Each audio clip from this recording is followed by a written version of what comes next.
pantalla.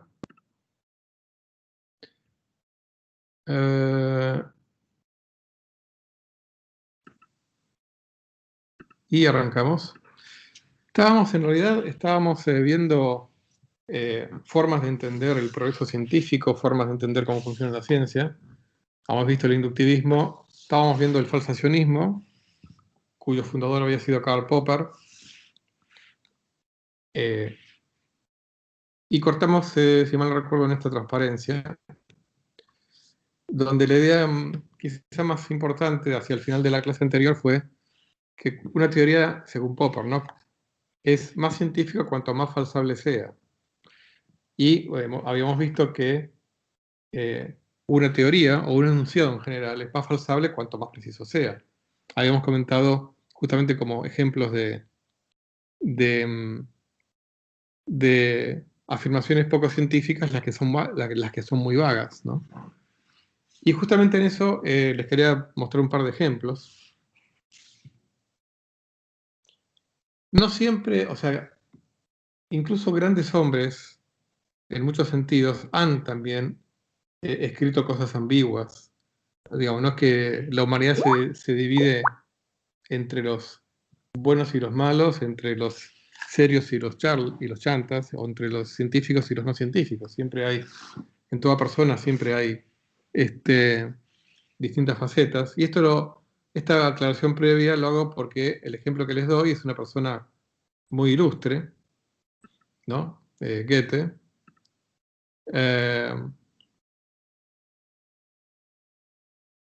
Que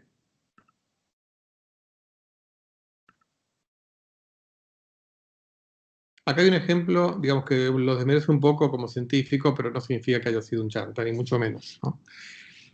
Fíjense, en un libro de Goethe que se llama Teoría de los colores, en un párrafo habla sobre la electricidad, ¿no?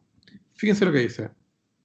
No es nada, un cero, un mero punto que sin embargo mora en todas las aparentes existencias y al mismo tiempo es el punto de origen por el cual, al menor estímulo, se presenta una doble apariencia. Una apariencia que solo se manifiesta para desvanecerse. Las condiciones en las que se provocan estas manifestaciones son infinitamente variadas según la naturaleza de cada cuerpo. Bueno, si alguien que no sabe qué es la electricidad se topa con este párrafo, va a seguir tan ignorante acerca de qué es la electricidad como antes de leerlo, ¿no? O sea, y acá una aclaración, todo lo que pongan negritas es una cosa mía, no es que están negritas o resaltado en el texto original. Todas las negritas van a ser mías en estas presentaciones. Decir que la electricidad es un cero, que mora en todas las aparentes existencias, la verdad que no me dice nada, ¿no? Me puede inspirar, me puede provocar sensaciones, pero no me dice demasiadas cosas, ¿no? Es un ejemplo extremo de una descripción vaga de algo, ¿no? Y fíjense, bueno, vamos a ver que también otros han dicho que también hacer ciencia es resolver problemas, ¿no? Y en realidad los problemas los problemas en el entendimiento surgen cuando uno ni siquiera, o sea, cuando uno empieza a entender algo, ¿no? Ahí aparecen los problemas.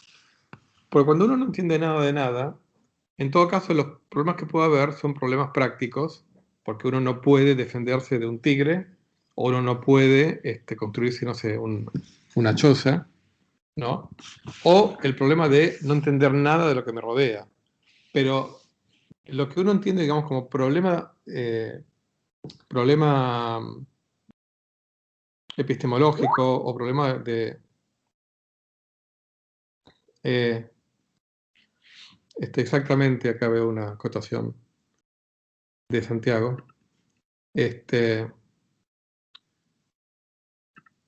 No hay peor ignorante que el que no sabe, ¿no? También sería otra. Muy bien.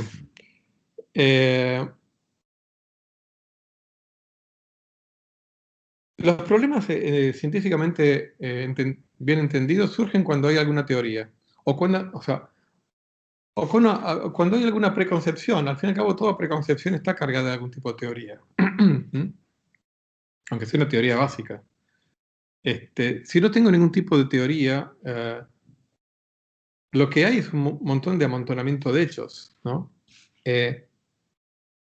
Pero incluso ese mismo amontonamiento de hechos, desde el momento en que el ser humano tiene un marco conceptual, un sistema conceptual, como ve el mundo, ese amontonamiento de hechos también se puede de alguna manera clasificar, ¿no? Por supuesto, acá en la transparencia planteo si para un animal puede haber o no algún tipo de problemática observacional. Pero ahí entraríamos en lo que es gnoseología del mundo animal, ¿no? Que incluso hay un grupo en humanidades que estudia eso, ¿no? O sea, ¿existe algún grado de conciencia en el mundo animal? ¿Existe un aparato conceptual? Bueno, no lo sabemos a ciencia cierta y hay muchas teorías al respecto. Pero en lo que respecta al ser humano, donde sí hay un marco conceptual, también puede haber problemas epistemológicos, aún sin haber teorías bien estructuradas, cuando ante un nuevo fenómeno yo no lo puedo marcar dentro de algún paraguas conceptual, ¿no? Ahora, digamos, ahí puede haber problemas epistemológicos. Ahora, los problemas verdaderamente que relacionan el encuentro del hombre con la naturaleza se hacen más claros cuando uno tiene algún tipo de teoría. Básica o no básica, ¿no? Algún tipo de teoría. Por ejemplo, ¿cuál es el problema que que tendría la teoría, llamémosle teoría, de Goethe, sobre la electricidad? Yo te diría que el problema no es ninguno, o sea, ni siquiera está definido el problema. O sea, si quieren es un problema práctico, no me ayuda a entender nada, pero digamos, no hay un problema concreto. O sea, ¿cuál es el problema de la teoría? Cuando dice que es un cero, o cuando dice que mora en todas las aparentes existencias, o sea, ni siquiera está bien definido el problema. Entonces, aquí entra un poquito también el falsacionismo, o sea, tener una teoría clara también me ayuda a tener claros los problemas que puedo tener. Bueno, un ejemplo, ¿no? Práctico. El vuelo del murciélago, ¿no? Entender cómo el murciélago puede volar, siendo que, digamos, pongámosle hace 200 años, cuando, digamos, había evidencias de que el murciélago no se podía hablar o sea, no tenía sentido de la vista, ¿no? Muy bien, uno podría pensar dos explicaciones alternativas, ¿no? Hay muchas más, pero una, que alguien diga, los murciélagos tienen percepción extrasensorial. ¿Me ayuda de algo eso? ¿Entiendo más sobre cómo funciona el vuelo del murciélago que antes? Yo les diría que no, porque aquí, digamos, ¿qué es la percepción extrasensorial? Y en particular, ¿qué es la percepción extrasensorial del murciélago? ¿No? Es una palabra. Si nadie me dice qué es una palabra. No me ayuda a incorporar una palabra. O sea, es como decir, los perros ladran porque tienen la propiedad de la ladridez. O sea, nada, le estoy poniendo un nombre a un hecho que es un tipo de ruido que hacen los perros. Pero poner un nombre a algo no necesariamente me ayuda a entenderlo. Entonces, decir que los murciélagos no se llevan por delante del mundo porque tienen una percepción extrasensorial no me ayuda en nada porque ni siquiera me define qué experimento puedo hacer para confirmarlo o refutarlo. En cambio, una segunda teoría que diga los murciélagos vuelan por medio del oído, no sé si es verdadera o falsa, pero como mínimo tiene un significado mucho más preciso, porque sé qué significa el sentido del oído. Pero como sé qué significa, es más que una palabra, ¿no? Decir el oído. Sé que denota a un órgano que tiene el murciélago, ¿no es cierto? Entonces, me dice algo más es mucho más que una palabra. Y además, como me dice mucho más que digamos, que una mera palabra, me invita a hacer un experimento, que es agarrar un murciélago, taparle los oídos y ponerlo a volar a ver qué pasa. Entonces, ese experimento se hizo, ¿no? y enseguida lo que uno observa es que el murciélago se choca contra las paredes. Entonces ahí tiene un ejemplo de una teoría refutable que mediante un experimento sirve para entender más el mundo. En este caso, que los murciélagos tienen un acceso a los objetos que lo rodean mediante el sentido del oído. Bueno, y después, bueno, se fue descubriendo que tenía que ver con que emiten ultrasonido, que perciben el rebote, el eco, ¿no? Y demás. Entonces, Popper va a estar en contra de las hipótesis ad hoc, que son, según Popper, hipótesis que intentan explicar anomalías o cosas sin entender, pero que no predicen hechos nuevos. Y acá vamos a lo mismo. La teoría, esta hipótesis ad hoc, terminó siendo fructífera porque predijo que un murciélago con los oídos tapados iba a chocar. Se hizo el experimento y efectivamente se chocó. Ahora, esta teoría, la de la percepción extrasensorial, ¿qué predicción tenía? Ninguna. O sea, que me digan que el museo tiene percepción extrasensorial y no digo más nada, no me invita a efectuar ninguna predicción ni ningún experimento. ¿No? Muy bien. Bueno, otro ejemplo de predicción fructífera, ¿no? Acá están las imágenes, las fotos acá el retrato de Urbain Le Verrier, un astrónomo francés, y John Adams, un astrónomo inglés. Ambos, a mediados del siglo XIX, notaron unas anomalías en la órbita de Urano. Lo cual, dicho sea de paso, es bastante notable, ¿no? Piensen que en esa época faltaban más de 100 años para que se inventaran las computadoras y ya esta gente con lápiz y papel hacía cálculos usando la teoría de la gravitación de Newton para predecir las órbitas de los planetas. Tengan en cuenta que la complejidad de los cálculos son muy grandes, porque no es solamente aplicar la ley de la gravitación de Newton a la atracción gravitatoria del Sol sobre cada planeta, sino que hay que tener en cuenta al grado de detalle con que en esta época se medían las órbitas de los planetas, hay que tener en cuenta la influencia de los planetas más grandes del sistema solar, que son Júpiter y Saturno, o sea, la influencia gravitatoria sobre los demás planetas, con lo cual, para calcular la órbita de Urano, Le Verrier y Adams tuvieron que tener en cuenta no solamente la fuerza gravitatoria del Sol, sino la de Júpiter y la de Saturno sobre Urano, ¿no? Que encima se van moviendo, Júpiter y Saturno, o sea que realmente la capacidad calculística de esta gente era impresionante. Bueno, y notaron que Urano no se comportaba como indicaban sus cálculos, ¿no?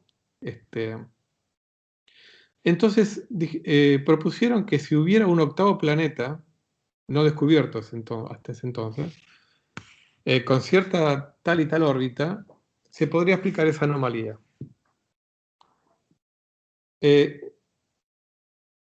Si ese octavo planeta nunca hubiera sido descubierto, bueno, hubiera sido una anomalía, en todo caso una hipótesis ad hoc que no llevaba a ninguna parte.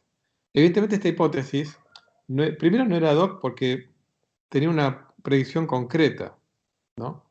Lo que había que hacer era tener telescopios un poco más potentes y apuntar a donde estos dos señores indicaban que apuntaran. O sea, no era ad hoc ya por el hecho de que era refutable potencialmente, ¿no?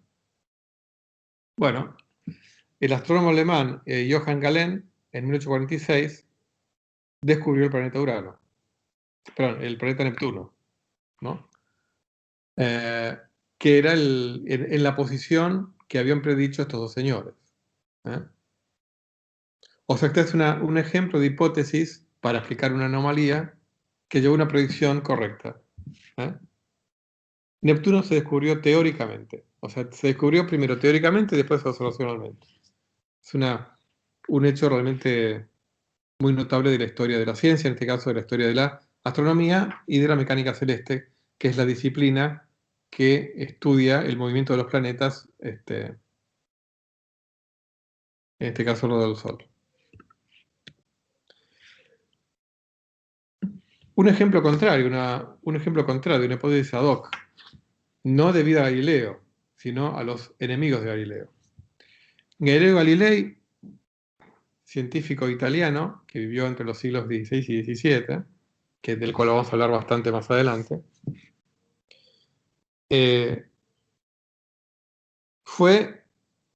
no fue el inventor del telescopio, pero fue el primero que, meses después de haber sido inventado por holandeses, fabricó su propio telescopio y apuntó al cielo. Descubrió, o si quieren, terminó de confirmar algo que todos notamos cuando vemos la Luna a simple vista, y es que la Luna no es perfectamente lisa, no es perfectamente esférica, tiene rugosidades, ¿no? Lo que pasa es que desde, digamos, a simple vista uno, digamos, ya vamos a ver, ¿no? Pero en esa época toda la filosofía y la filosofía natural estaban fuertemente influenciadas por algunas ideas aristotélicas que tenían que ver con que los cielos tenían determinadas perfecciones, entre ellas que los cuerpos celestes eran esféricos y perfectamente esféricos. Claro, cuando Galileo apunta el telescopio a la Luna, ahí por 1610, nota, con un telescopio uno puede ver que esas sombras que uno ve a simple vista son en realidad como valles y pequeñas montañas, ¿no? Bueno, los críticos de Galileo, por un lado, negaron la validez de usar ese instrumento recientemente inventado, el telescopio, ¿no? Y los que se dieron cuenta que era demasiado obtuso negar la validez de un nuevo instrumento, dijeron, bueno, seguramente debe existir una sustancia que cubre los valles entre montañas, de forma tal que si incluimos esa sustancia, por ejemplo, algún tipo de niebla o un éter, ¿no? En esa época se creía que el éter era un elemento que habitaba en las esferas celestes. Bueno, una sustancia que cubría los valles de forma tal que si incluimos ese éter, la Luna es perfectamente esférica. Galileo, que era una persona muy inteligente y también a veces muy irónica, se burló diciendo que, bueno, que por ahí, ya que estamos, ¿no? Ya que estamos formando hipótesis, quizás esa sustancia podría ser mayor en las montañas y menor en los valles, con lo cual haría las montañas más altas de lo que se ven, ¿no? Y las irregularidades mayores de lo que se ven, ¿no? Era una ironía de Galileo para burlarse de estos señores escolásticos, aristotélicos que buscaban aferrarse a la felicidad perfecta de los cielos en contra de estos descubrimientos observacionales, ¿no? Por supuesto que hasta el día de hoy nadie descubrió ningún éter que compense las montañas de los valles lunares, ¿no?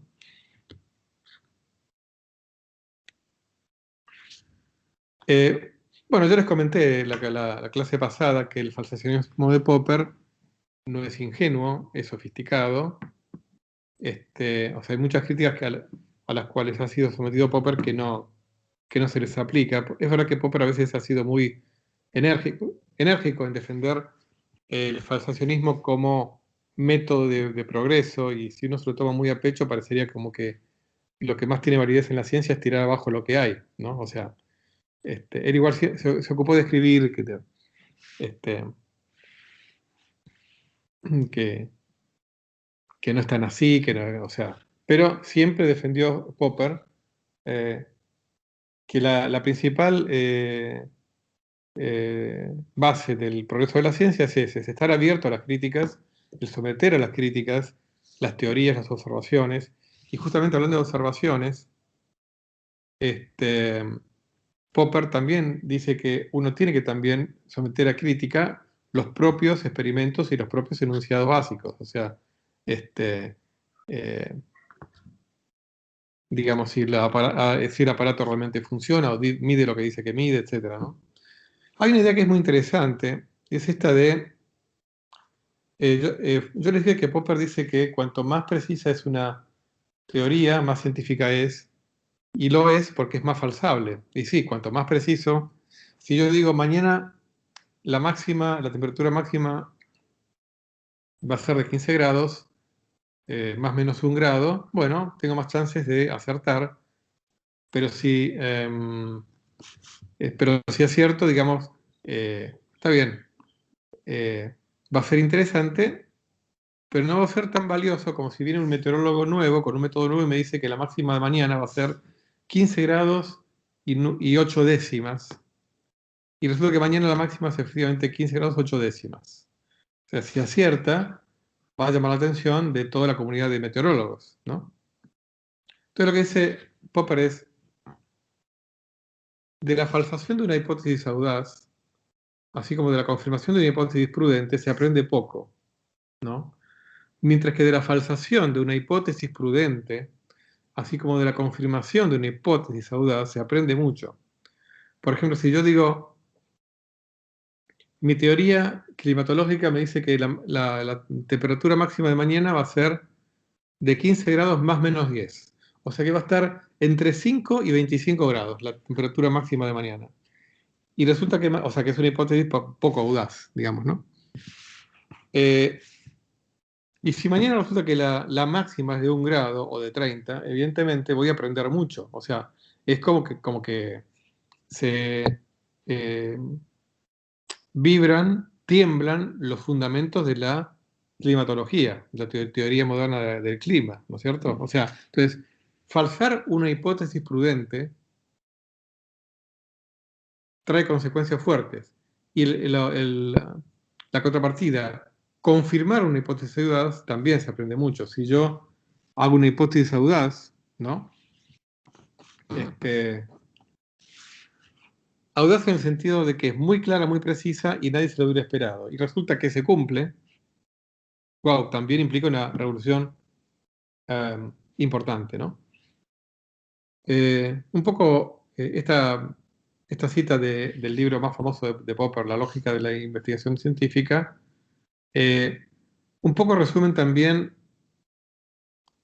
el aspecto por el cual ha sido criticado Popper, que es, claro, si no tenemos nunca certeza de que nuestra teoría es verdadera, si, lo único que podemos tener es certeza de cuando una teoría es refutada, ¿no? ¿Qué nos queda al final?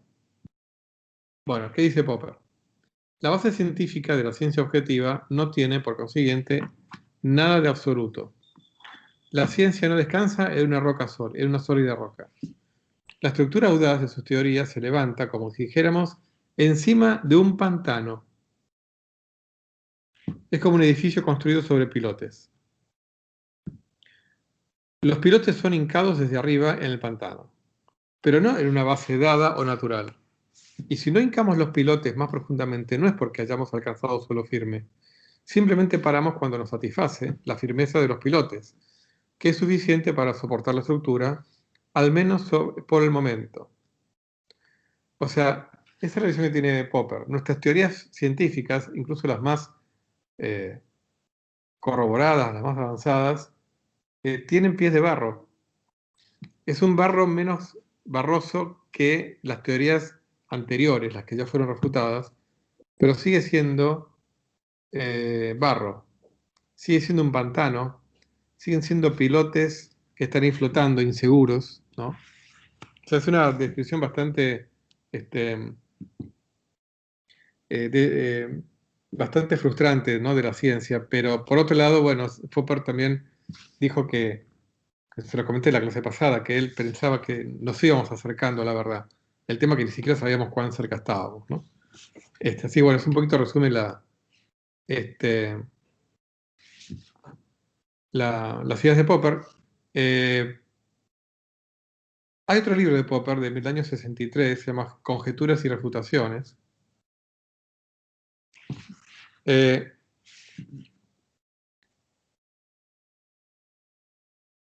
en donde se mete un poco también con el contexto en donde uno descubre teorías.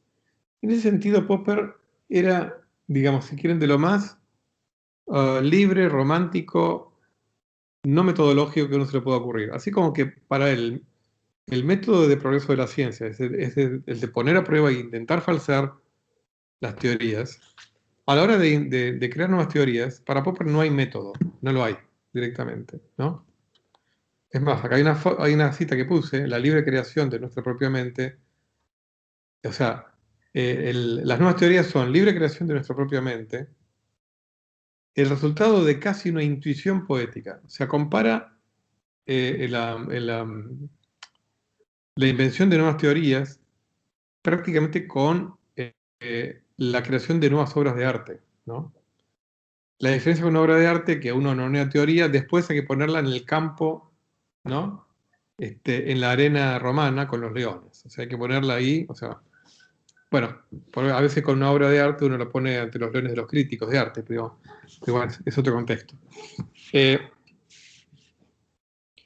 Acá les puse otra, otro ejemplo, ¿no? Que tiene que ver con la, digamos, el hecho de que una teoría no sea refutada, ¿no? O un ejemplo de cómo la no refutación de una teoría implica su verdad. O sea, ¿qué es lo que dice Popper, ¿no? O sea, todas las teorías son provisionales, el hecho de que yo no han sido refutadas no significa que sean verdaderas, ¿eh? Es por el momento que no han sido refutadas. Entonces, acá les pongo un ejemplo que es, un poco acá resumo con esta frase, ¿no? Que parece un trabalenguas. La ausencia de evidencia a veces es evidencia de la ausencia, pero no siempre. O sea, por ejemplo, Venus, el planeta Venus, que uno lo ve como una estrella, ¿no? A simple vista. A simple vista uno no nota que haya variación en el brillo. Realmente uno, cuando Venus aparece en el cielo, se ve siempre muy brillante, ¿no? Este es uno de los argumentos que se esgrimía en contra de la teoría heliocéntrica. O sea, hasta antes de Copérnico, que vamos a hablar de Copérnico, un astrónomo y científico polaco, la gente creía que la Tierra estaba en el centro del universo y tanto el Sol como los planetas giraban alrededor de ella. O sea, es la teoría geocéntrica. Había habido un griego, Aristarco de Samos, del cual vamos a hablar, que se atrevió a decir que no, que el Sol está en el centro. Pero siempre esa teoría fue, por el resto de la gente, fue descartada, fue vituperada, fue criticada desde el punto de vista teológico, desde el punto de vista de sentido común, ¿no? Porque nadie ve que la Tierra se mueva, entonces ¿cómo puede ser que la Tierra se mueva alrededor del Sol? ¿No? Bueno, uno de los argumentos es que si en realidad es la Tierra que gira alrededor del Sol, y bueno, y todos los planetas también, eh, debería haber variaciones en el brillo de Venus, porque eh,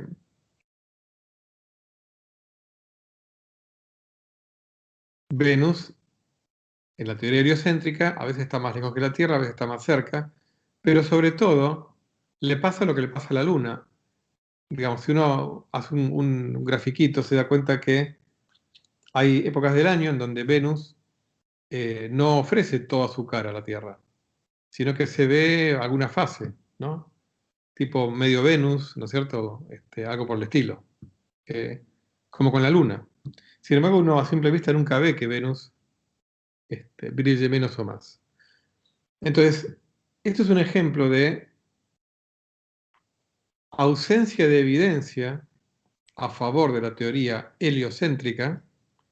En este caso, que para muchos era evidencia de la ausencia, o sea, evidencia de que no hay fases de Venus.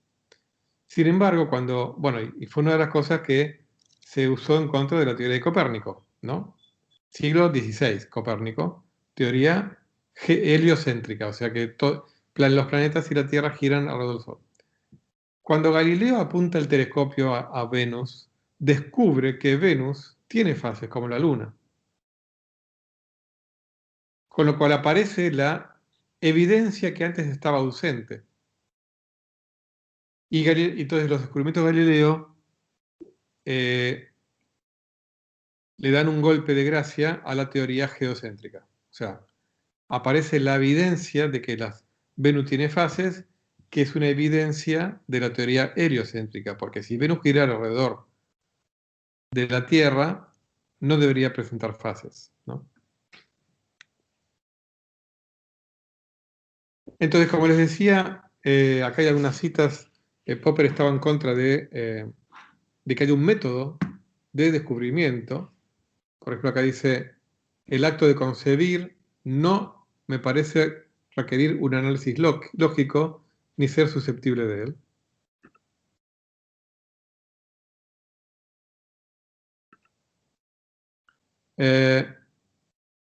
Entonces, la cuestión de cómo se le ocurre a una persona una idea nueva, dice Popper, puede ser de gran importancia para la psicología empírica, pero es improcedente para el análisis lógico del conocimiento científico. No hay algo así como un método lógico de tener nuevas ideas. ¿Mm? Cada descubrimiento contiene un elemento irracional o una intuición creativa en el sentido de Bergson. Bergson era un filósofo francés. O sea, está claro que para Popper no hay ningún método para descubrir teorías. Sí, para refutarlas. Muy bien. Cambiemos ahora, hablemos de un físico de formación, a continuación historiador de la ciencia, un importante historiador de la ciencia, en particular de la física, devenido finalmente en filósofo de la ciencia, Thomas Kuhn. Él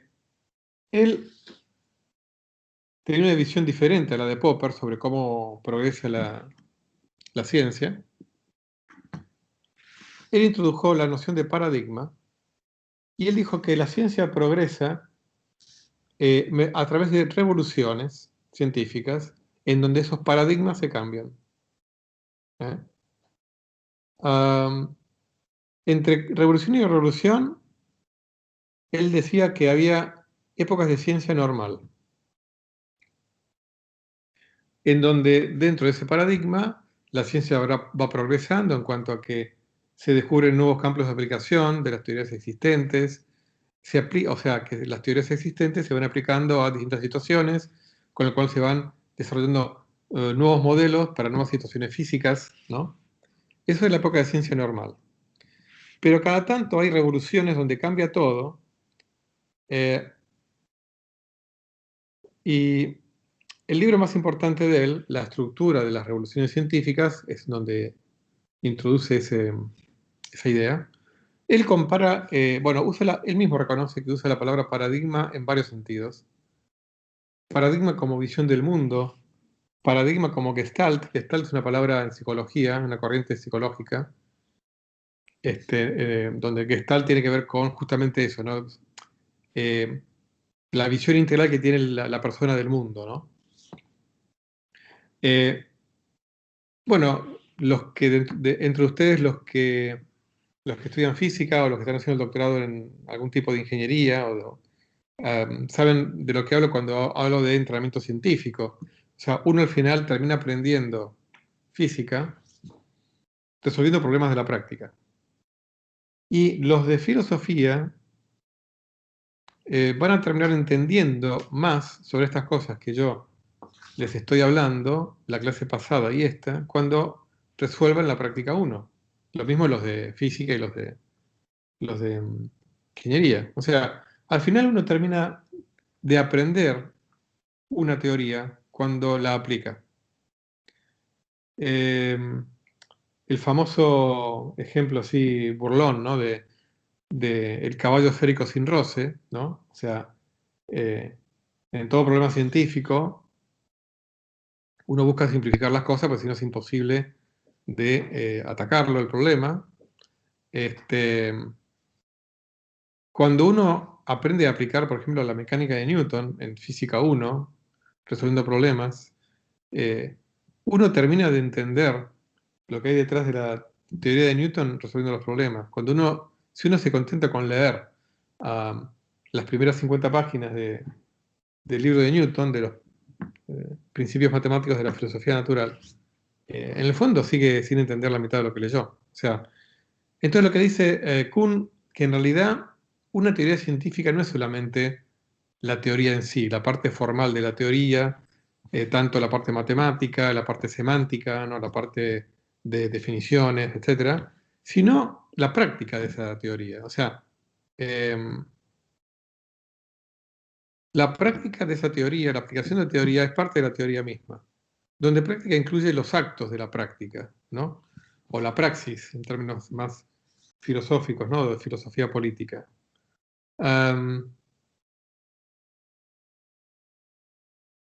Por ejemplo, bueno, igual les cuento, ¿no?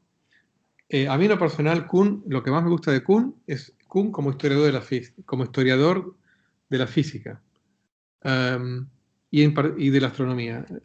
Los libros de Kuhn sobre historia de la mecánica cuántica, sobre historia del descubrimiento de la conservación de la energía, sobre historia de la revolución copernicana, de la astronomía, son excelentes, pero excelentes con mayúsculas en todas las letras, ¿no? O sea, su rol de filósofo de la ciencia y de sociólogo de la ciencia, por ahí es más discutible. Es interesante también leerlo, pero digamos, uno puede discutir cosas, o sea, si realmente la ciencia funciona así o no, ¿no? Porque incluso llegó a decir cosas un poquito fuertes, ¿no? Como por ejemplo que, como cada teoría física, cada teoría científica implica una visión del mundo, él dijo que son inconmensurables, ¿no? Con lo cual, si son inconmensurables, ¿cómo hago para decir que una es mejor que otra? Eso fue una de las cosas que más fue, por las cuales más fue criticado Kuhn. Porque si no se pueden comparar teorías rivales, entonces no hay racionalidad en el progreso de la ciencia. Si yo no tengo criterios objetivos para decir cuál teoría es mejor que la otra, entonces introduce un elemento de irracionalidad, ¿no? En la historia de la ciencia. O sea, si por ejemplo la teoría de Einstein de la relatividad es inconmensurable con la teoría de Newton, ¿cómo hago para decir que la de Einstein es mejor que la de Newton? ¿No? Bueno, Kuhn se defendió contra sus ataques. Él igual dijo que hay progreso en la ciencia, que hay criterios, pero bueno, no dejó de ser como, digamos, arreglos para algo que por ahí podría haber sido un poquito más moderado cuando dijo, o cuando habló de inconmensurabilidad. Por ejemplo, en mecánica relativista, la masa, la masa efectiva, va aumentando a medida que aumenta la velocidad de la partícula, ¿no? Digo la masa efectiva, en realidad la forma moderna de... Cuando uno dice masa secas, se refiere a una propiedad intrínseca que tiene cada partícula, que es la masa, ¿no? Pero vamos a llamar la masa efectiva. La masa efectiva aumenta cuando la partícula va aumentando de velocidad. En mecánica newtoniana, la masa no aumenta con la velocidad. Con lo cual, para Kuhn, el concepto, cuando Einstein habla de masa, está hablando de otra cosa diferente a cuando Newton habla de masa. Bueno, yo creo que ahí se apresuró en sacar conclusiones. Bueno, no lo digo yo, lo dicen muchos. Porque, bueno, digamos, hoy en día se considera que sí hay formas de comparar una teoría con la otra, y efectivamente la de Einstein es más exitosa que la de Newton. Lo cual, como les dije en la clase primera, no significa que Newton esté mal. Digamos, Newton tiene muchos campos de explicación, lo sigue teniendo, nada más que en ciertos regímenes de velocidades, bueno, hay que usar la de Einstein porque es más exacta, ¿no? Pero bueno, igual la idea de paradigmas, la idea de que hay revoluciones, sin duda que tiene un elemento de verdad. Y sin duda que ha habido revoluciones en la historia de la ciencia y que una teoría es mucho más que la teoría misma. O sea que hay muchas cosas rescatables en Kuhn, ¿no? Bueno, un poco esta transparencia las estuve anticipando, la época de ciencia normal, la época de revolución, que no hay un diccionario común a dos paradigmas.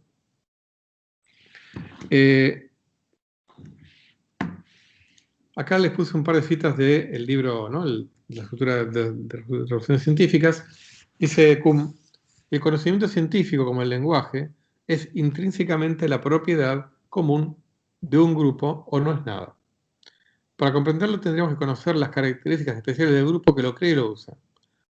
O sea que él compara a un grupo de científicos como una comunidad que comparten un lenguaje, ¿no? De hecho, eso uno lo vive, no sé, si un físico o un congreso de un químico probablemente no entienda casi nada, pero incluso si un físico de una cierta especialidad va a un congreso de físicos de otra especialidad, probablemente tampoco entienda mucho. O sea, es como que se van desarrollando lenguajes dentro de cada comunidad científica difícilmente comprensibles fuera de esa comunidad. Las teorías científicas posteriores son mejores que las anteriores para resolver enigmas en los medios a menudo muy diferentes a los que se aplican. Esta no es la postura de un relativista y muestra en qué sentido creo firmemente en el progreso humano. O sea que acá un poco esto lo dice, digamos, como para defenderse de que lo llamen relativista y que lo llamen que todo vale y todo es lo mismo, ¿no? O sea que hay criterios para decir que son mejores que las anteriores para resolver enigmas, aunque no se las pueda comparar. Es curioso, es como que él dice que son inconmensurables a la hora de decir cuál es más cuál vale más que otra, pero de alguna manera está introduciendo otra forma de compararla, pues. Digamos, si una resuelve enigmas que la otra no resuelve, entonces se las puede comparar. Si quieren, es una especie de contradicción interna que tiene Kuhn, pero bueno, él podrá decir que lo dice en sentidos diferentes, ¿no? Vamos a hacer una cosa. Yo acá voy a dejar de grabar.